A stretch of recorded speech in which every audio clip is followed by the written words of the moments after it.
სექტემბრიდან ბათუმში განახლებული სკოლამდელი აღზრდის დაწესებულება ამოქმედდება. მეხუთე საბავშვო ბაღს, მესამე სართული დაემატა მოწესრიგდა საკანალიზაციო და ელექტროგაყვანილობის სისტემა.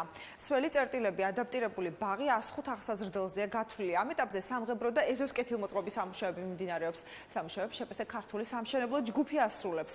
შენობის რეაბილიტაციისთვის მერის ბიუჯეტიდან 299,109 ლარია გათვალისწინებული.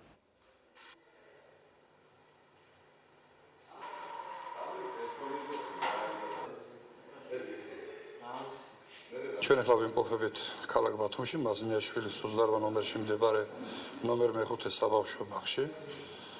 აღნიშნულ შენობას ჩაუტარდა სარეკონსტრუქციო სარეაბილიტაციო სამუშაოები, ჩაუტარდა კაპიტალური რემონტი მთლიანად.